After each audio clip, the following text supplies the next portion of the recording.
Escuela para Cristianos. Este curso tiene el objetivo de entregar una ayuda a todas esas preguntas que nacen durante el estudio de la palabra de Dios. Como cristianos, y cuando empezamos a estudiar lo que Dios nos ha enseñado a través de la Biblia, nacen muchas interrogantes, muchas preguntas, muchas dudas que esperamos poder resolver y ayudar a entrar en lo que es el conocimiento de las enseñanzas y las palabras de Dios.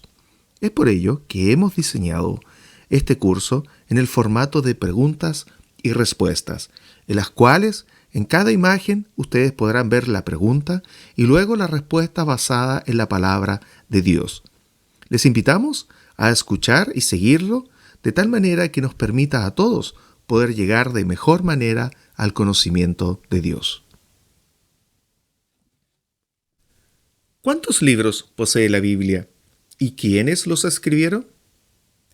La Biblia posee 66 libros, los que están divididos en dos testamentos. Uno es llamado el Antiguo Testamento y el otro es llamado el Nuevo Testamento. En el Antiguo Testamento hay 39 libros y en el Nuevo Testamento hay 27 libros. Todos estos libros fueron escritos por hombres que fueron inspirados por Dios. Esto lo podemos ver en 2 de Timoteo, capítulo número 3, versículos 16 y 17, que dice así: Toda la Escritura es inspirada por Dios y útil para enseñar, para redarguir, para corregir, para instruir en justicia, a fin de que el hombre de Dios sea perfecto, enteramente preparado para toda buena obra. ¿En qué idioma fue escrito el Antiguo Testamento y a quién le fue dado? El Antiguo Testamento fue dado a los judíos, que es la nación de Israel, y fue escrito en la lengua hebrea. El Antiguo Testamento contiene la historia del mundo desde su creación hasta aproximadamente 400 años antes de la llegada de Cristo a la tierra. El Antiguo Testamento contiene libros de poesía y de profecía, los que ayudaban a la gente y la preparaban para recibir a Cristo el Salvador. ¿En qué idioma fue escrito el Nuevo Testamento y qué es lo que relata? El Nuevo Testamento fue escrito en griego y nos relata la historia de la vida de Cristo y de la iglesia que Cristo fundó acá en la tierra. El Nuevo Testamento contiene las instrucciones para su iglesia y están escritas en forma de cartas y ensayos. ¿Dónde comienzan y terminan los periodos de la Biblia? Los periodos de la Biblia son 3: la era patriarcal, la era mosaica y la era cristiana. La era patriarcal comienza desde Génesis 1:1 hasta el libro de Éxodo, capítulo número 20. La era mosaica comienza en Éxodo, capítulo número 20, y dura hasta el libro de Hechos, en el capítulo número 2. Luego, la era cristiana comienza en el libro de Hechos, capítulo número 2, y termina en el último libro de la Biblia, que es Apocalipsis. En esta imagen podemos ver claramente los 3 periodos históricos de la Biblia. Primero, la era patriarcal. Segundo, la era mosaica. Tercero, la era cristiana. La edad patriarcal comienza con Adán. Luego ocurrió la maldad en la tierra y vino el diluvio, en donde Noé y su familia se salvaron. Posteriormente al diluvio encontramos las historias de Abraham, de Isaac, Jacob y José. Y posteriormente termina esta etapa en Israel estando cautivo en la tierra de Egipto. Abarca los periodos encontrados en la Biblia desde Génesis capítulo número 1 hasta el libro de Éxodo capítulo número 20. La característica principal de la era patriarcal es que la religión era familiar, Dios hablaba directamente a los padres de familia. Una vez recibidos los 10 mandamientos por parte de Moisés, comienza la edad llamada mosaica, en donde en la edad mosaica vamos a tener todo el periodo de Israel en el desierto, luego la designación, cuando hayan llegado a la tierra prometida, de los jueces que iban a gobernar a Israel. Luego vendrá la etapa de los reyes, en donde el reino va a estar unido, hasta que el reino se dividirá, en donde el reino del norte será llamado el reino de Israel, y el reino del sur será llamado el reino de Judá. Posterior a esta etapa del reino dividido, va a estar la cautividad, tanto de los sirios como por parte de los babilónicos, hasta llegar a la edad en donde Jesús nació. La fecha que nace Jesús corresponde a la era mosaica, su vida, su ministerio y los 4 evangelios que encontramos en la Biblia, tanto como Mateo, Marcos, Lucas y Juan, corresponden a la era mosaica. Jesús nació y murió en esta era, la era mosaica. En esta era también, la religión era de carácter nacional. La ley vino por Moisés y fue dada al pueblo judío, en donde ahora ellos tenían un templo en donde adoraban a Dios. La tercera era es la era cristiana, que comienza con el establecimiento de la Iglesia de Dios en el día de Pentecostés, que lo encontramos en el libro de Hechos, capítulo número 2. En el libro de Hechos, y desde ahí en adelante hasta el libro de Apocalipsis, vamos a encontrar la historia de los apóstoles, vamos a ver los milagros que ellos realizaron y toda la revelación que ellos tuvieron de parte del Espíritu Santo para traer lo que era la doctrina de Dios al pueblo judío, que ahora es traspasado a todos los pueblos, a judíos y a griegos. En esta era, la religión es del tipo universal. Ya no es familiar, ya no es nacional, sino que ahora Cristo ha traído su mensaje y su iglesia para todo el mundo. La gracia y la verdad llegaron por medio de Cristo, en donde hoy todos podemos ser cristianos y todos participamos de la cena del Señor y del día del Señor, que es cada día domingo. ¿Hasta cuándo estuvo vigente la ley, los salmos y los profetas?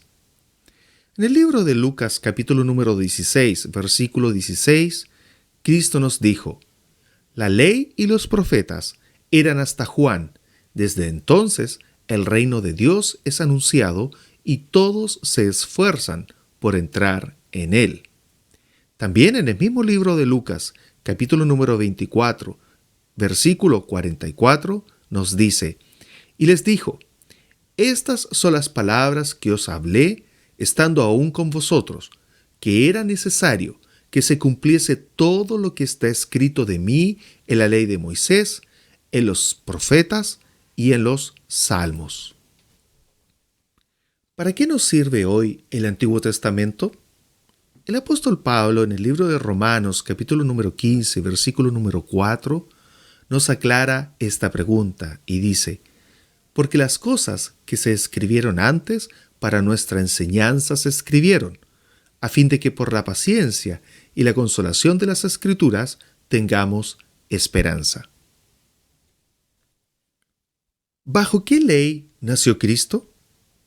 En el libro de Gálatas, en el capítulo número 4 y versículo número 4, nos dice lo siguiente: pero cuando vino el cumplimiento del tiempo, Dios envió a su Hijo, nacido de mujer y nacido bajo la ley, para que redimiese a los que estaban bajo la ley, a fin de que recibiésemos la adopción de hijos. Y por cuanto sois hijos, Dios envió a vuestros corazones el Espíritu de su Hijo, el cual clama: Abba, Padre. ¿Por qué Cristo no abrogó la ley? Esta respuesta la encontramos en el libro de Mateo, capítulo número 5, versículos 17 y 18. Y dice así: No penséis que he venido para abrogar la ley o los profetas. No he venido para abrogar, sino para cumplir. Porque de cierto os digo que hasta que pasen el cielo y la tierra, ni una jota ni una tilde pasarán. ¿Por qué Dios envió a su Hijo al mundo?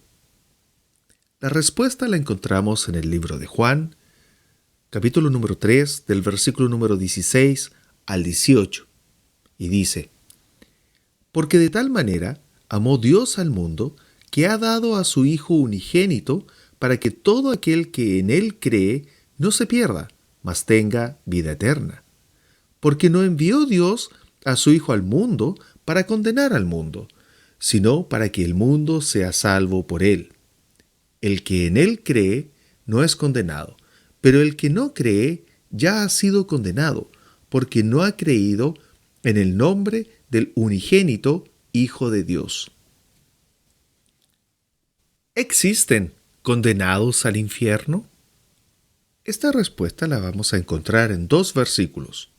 El primero es en Mateo capítulo número 25, versículo 41, en donde nos dice: Entonces dirá también a los de la izquierda: Apartaos de mí, malditos, al fuego eterno preparado para el diablo y sus ángeles.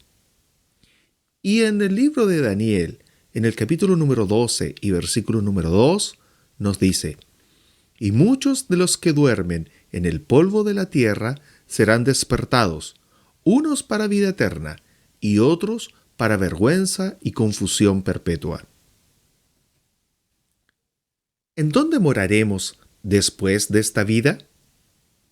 Esta respuesta la encontramos en el libro de Juan, capítulo número 14, del versículo número 1 al 4, y nos dice: No se turbe vuestro corazón. ¿Creéis en Dios? Creed también en mí. En la casa de mi Padre muchas moradas hay. Si así no fuera, yo os lo hubiera dicho. Voy pues a preparar lugar para vosotros. Y si me fuere y os preparare lugar, vendré otra vez y os tomaré a mí mismo, para que donde yo estoy, vosotros también estéis. Y sabéis a dónde voy, y sabéis el camino. ¿Por qué debo creer en Cristo? En el libro de Juan, capítulo número 14, versículo número 6 al 7, nos dice así: Jesús le dijo: Yo soy el camino y la verdad y la vida. Nadie viene al Padre sino por mí. Si me conocieseis, también a mi Padre conoceríais, y desde ahora le conocéis y le habéis visto. ¿Por qué el ladrón de la cruz fue salvo? Esto lo encontramos en el libro de Lucas, capítulo número 23 y 43, que nos relata ese acontecimiento, y dice: Entonces Jesús le dijo: De cierto te digo que hoy estarás conmigo en el paraíso. Por lo tanto, la pregunta es válida: ¿por qué este ladrón no tuvo que bautizarse para estar en el paraíso y ser salvo? La respuesta es muy simple. Este ladrón vivió y murió bajo la ley del Antiguo Testamento, y por lo tanto estaba exento del bautismo por inmersión. Para él no era un mandamiento, pues vivía bajo la ley de Moisés. El bautismo, como tal, como mandamiento para los cristianos, comenzó a los 50 días después de que Cristo resucitó de los muertos.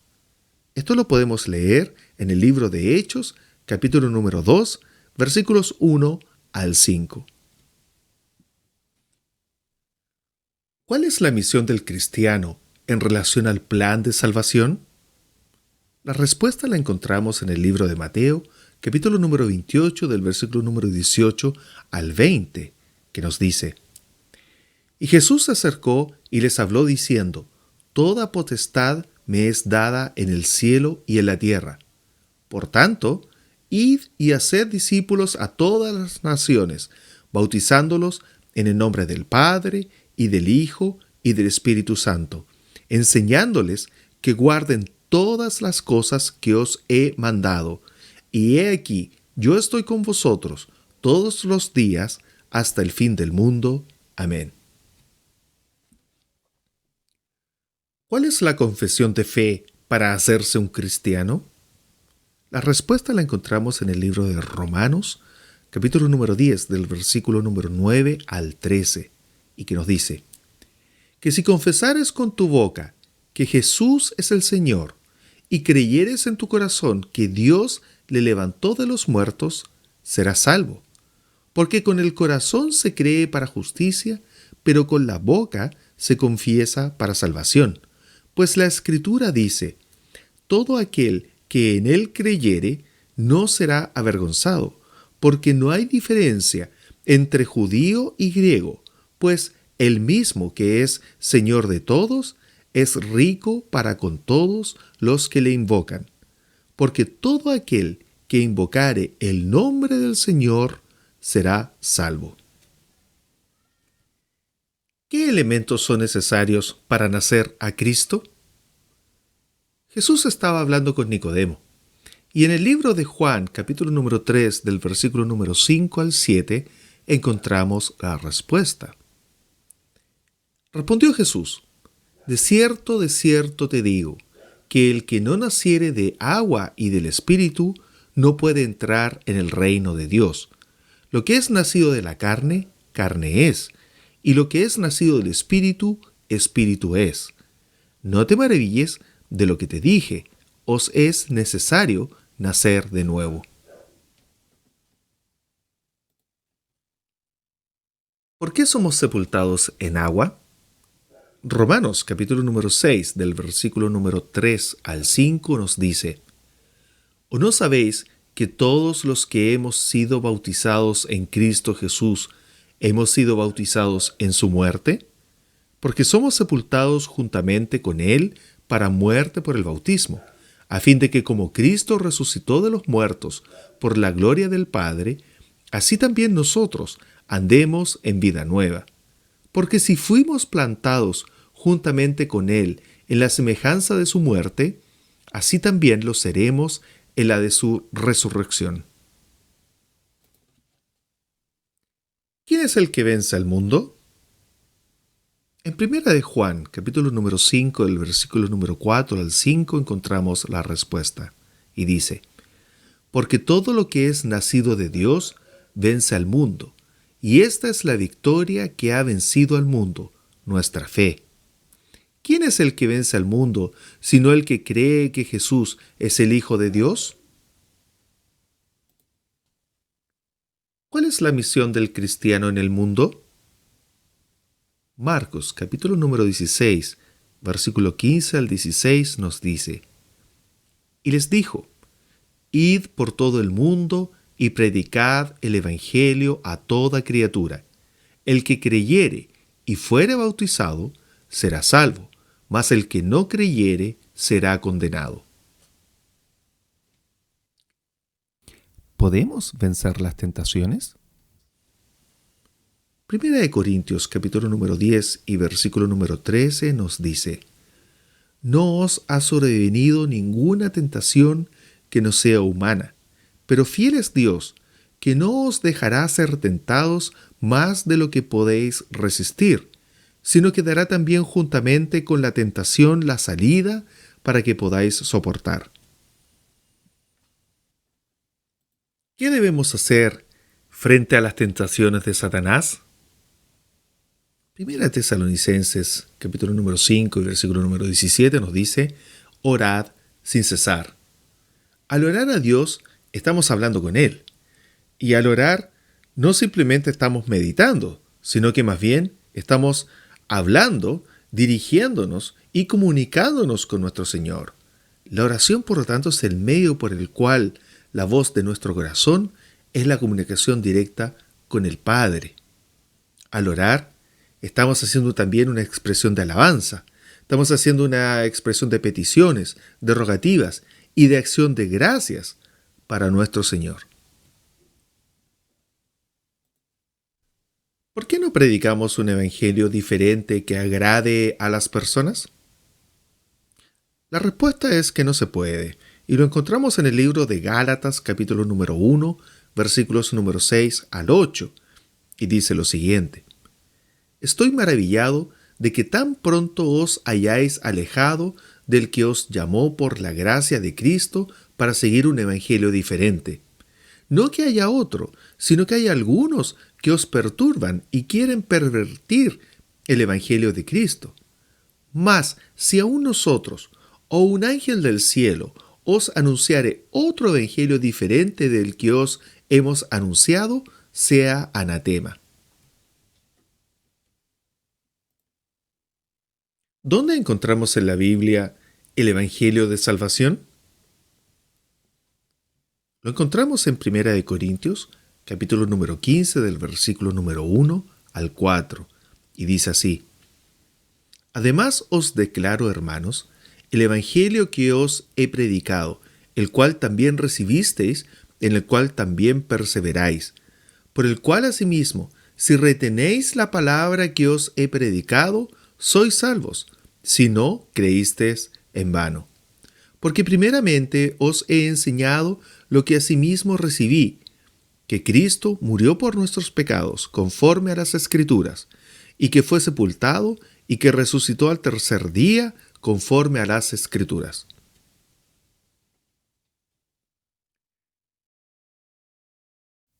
¿Cuál es el gran mandamiento en la ley de Moisés?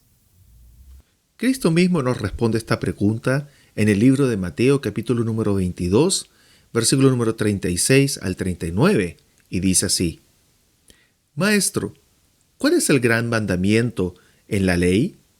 Jesús le dijo: Amarás al Señor tu Dios con todo tu corazón y con toda tu alma y con toda tu mente. Este es el primero y grande mandamiento, y el segundo es semejante: amarás a tu prójimo como a ti mismo. ¿Cuántos mediadores existen entre Dios y nosotros? Primera de Timoteo, capítulo número 2, versículos 5 al 6 nos dice: Porque hay un solo Dios y un solo mediador entre Dios y los hombres, Jesucristo hombre, el cual se dio a sí mismo en rescate por todos, de lo cual se dio testimonio a su debido tiempo. ¿En nombre de quién debemos dar gracias a Dios? Esta respuesta se encuentra en dos versículos que vamos a leer. El primero, Efesios capítulo número 5 y versículo número 20 nos dice: dando siempre gracias por todo al Dios y Padre en el nombre de nuestro Señor Jesucristo. Y Colosenses capítulo número 3, versículo número 17 nos dice: y todo lo que hacéis, sea de palabra o de hecho, hacedlo todo en el nombre del Señor Jesús, dando gracias a Dios Padre por medio de Él. ¿Por qué fueron dados dones espirituales a los primeros cristianos? La respuesta es porque la Biblia aún no estaba revelada y por esa razón existieron 9 dones con poder para confirmar la doctrina del Nuevo Testamento. Primera de Corintios capítulo número 13 del versículo 9 al 10 nos dice: porque en parte conocemos y en parte profetizamos, mas cuando venga lo perfecto, entonces lo que es en parte se acabará. ¿Cuántos fueron los dones dados a la iglesia de Corinto? Los que salen reflejados en Primera de Corintios capítulo número 12, versículos número 4 al 10. Fueron 9, y estos son: palabra de ciencia, fe, dones de sanidad, palabra de sabiduría, el hacer milagros, profecía, discernimiento de espíritus, diversos géneros de lenguas, interpretación de lenguas. ¿Cuáles son los dones que nos rigen hoy en día? Son 3, y estos son la fe, la esperanza y el amor. De estos 3 dones, ¿cuál es el mayor de ellos? es el amor. Primera de Corintios, capítulo número 13 y versículo número 13 nos dice: y ahora permanecen la fe, la esperanza y el amor. Estos tres, pero el mayor de ellos es el amor. ¿Qué pasa hoy con los dones en el cristiano? Primero hay que entender de que los dones fueron entregados en el inicio de la iglesia de Cristo para convencer a las personas de que lo que se estaba predicando venía de Dios. Hoy en día, todos los miembros tenemos nuestras capacidades o nuestros dones al servicio de la iglesia. Romanos capítulo número 12 y versículo número 5 nos dice: así nosotros, siendo muchos, somos un cuerpo en Cristo, y todos los miembros los unos de los otros. ¿Cuántos días se presentó Cristo en la tierra después de haber resucitado, y qué fue lo que enseñó? El libro de Hechos, en el capítulo número 1 y versículo número 3, nos dice: a quienes también, después de haber padecido, se presentó vivo con muchas pruebas indubitables, apareciéndoseles durante 40 días y hablándoles acerca del reino de Dios, es decir, su iglesia. ¿Quién reemplazó a Judas? En el libro de Hechos, en el capítulo número 1, versículo número 23 y 26, nos indica qué fue lo que pasó y cómo se reemplazó a Judas, y nos dice: y señalaron a dos, a José, llamado Barsabás, que tenía por sobrenombre Justo, y a Matías. Y les echaron suertes, y la suerte cayó sobre Matías, y fue contado con los 11 apóstoles. ¿Cuándo se estableció la iglesia y qué fue lo que recibieron los apóstoles? La iglesia se estableció cuando vino el Espíritu Santo en el día de Pentecostés. Esto lo podemos leer en el libro de Hechos, capítulo número 2, versículos 1 al 4. En ese momento se dio inicio a la iglesia, acompañado con el poder que fue otorgado a los apóstoles para hacer milagros y hablar en diferentes lenguas. ¿Cuándo y dónde se estableció la iglesia de Cristo y qué fue lo que se predicó? La iglesia del Señor se estableció en la ciudad de Jerusalén en el día de Pentecostés, según podemos ver en el libro de Hechos, capítulo número 2. Y se predicó en el nombre de Cristo el arrepentimiento y el perdón de pecados para todas las naciones, comenzando desde Jerusalén. Si de Sión salió la ley, ¿de dónde salió la palabra de Jehová? Isaías, capítulo número 2, versículos 2 y 3 nos dice: acontecerá en lo postrero de los tiempos, que será confirmado el monte de la casa de Jehová como cabeza de los montes, y será exaltado sobre los collados, y correrán a él todas las naciones. Y vendrán muchos pueblos, y dirán: venid, y subamos al monte de Jehová, a la casa del Dios de Jacob, y nos enseñará sus caminos, y caminaremos por sus sendas. Porque de Sión saldrá la ley, y de Jerusalén la palabra de Jehová. ¿Cuándo comenzaron los postreros días, y por quién nos ha hablado Dios? Hebreos capítulo número 1, versículos 1 y 2 nos dice: Dios, habiendo hablado muchas veces y de muchas maneras en otro tiempo a los padres por los profetas, en estos postreros días nos ha hablado por el Hijo, a quien constituyó heredero de todo, y por quien asimismo hizo el universo. ¿Cuál es la autoridad espiritual que debemos obedecer hoy en día y por qué? La respuesta a esta pregunta la encontramos cuando fue la transfiguración de Cristo, que está relatado en el libro de Mateo, capítulo número 17, del versículo número 1 al 5, y nos dice: 6 días después, Jesús tomó a Pedro, a Jacobo y a Juan, su hermano, y los llevó aparte a un monte alto. Y se transfiguró delante de ellos, y resplandeció su rostro como del sol, y sus vestidos se hicieron blancos como la luz. Y he aquí, le aparecieron Moisés y Elías hablando con él. Entonces Pedro dijo a Jesús: Señor, bueno es para nosotros que estemos aquí. Si quieres, hagamos aquí 3 enramadas, una para ti, otra para Moisés y otra para Elías. Mientras él aún hablaba, una nube de luz los cubrió, y he aquí una voz desde la nube que decía: Este es mi Hijo amado, en quien tengo complacencia. A él oíd. ¿Qué recibimos al ser bautizados? Hechos, en el capítulo número 2 y versículo número 38 nos dice: Pedro les dijo: Arrepentíos y bautícese cada uno de vosotros en el nombre de Jesucristo para perdón de los pecados, y recibiréis el don del Espíritu Santo. Es en ese momento cuando pasamos a integrar el reino de Cristo. ¿Dónde señala la Biblia que debemos reunirnos cada primer día de la semana?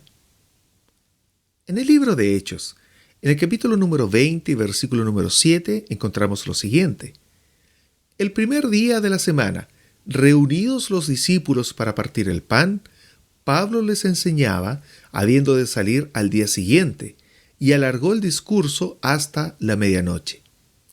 De igual manera, en el libro de Hebreos, en el capítulo número 10 y el versículo número 25 nos dice: No dejando de congregarnos como algunos tienen por costumbre, sino exhortándonos, y tanto más cuando veis que aquel día se acerca. ¿Dónde mora el Espíritu de Dios? En el libro de 1 Corintios, capítulo número 3 y versículo 16 al 17, nos responde esta pregunta. Dice así: ¿No sabéis que sois templo de Dios y que el Espíritu de Dios mora en vosotros? Si alguno destruyere el templo de Dios, Dios le destruirá a él, porque el templo de Dios, el cual sois vosotros, santo es. ¿Cuál es el agua de beber que da Cristo? El libro de Juan, capítulo número 4 y versículo 13 en adelante nos dice: Respondió Jesús y le dijo: Cualquiera que bebiere de esta agua volverá a tener sed. Mas el que bebiere del agua que yo le daré no tendrá sed jamás, sino que el agua que yo le daré será en él una fuente de agua que salte para vida eterna. ¿Dónde está nuestra ciudadanía? Filipenses, capítulo número 3, del versículo número 20 al 21 nos dice: Mas nuestra ciudadanía está en los cielos, de donde también esperamos al Salvador, al Señor Jesucristo, el cual transformará el cuerpo de la humillación nuestra para que sea semejante al cuerpo de la gloria suya, por el poder con el cual puede también sujetar a sí mismo todas las cosas. ¿Quién es la sal del mundo? Mateo capítulo número 5 y versículo número 13 nos dice: Vosotros sois la sal de la tierra, pero si la sal se desvaneciere, ¿con qué será salada? No sirve más para nada, sino que para ser echada fuera y hollada por los hombres. ¿Quién es la luz del mundo? Mateo capítulo número 5 del versículo número 14 al 16 nos dice: Vosotros sois la luz del mundo. Una ciudad asentada sobre un monte no se puede esconder, ni se enciende una luz y se pone debajo de un almud, sino sobre el candelero, y alumbra a todos los que están en la casa. Así alumbre vuestra luz delante de los hombres, para que vean vuestras buenas obras y glorifiquen a vuestro Padre que está en los cielos.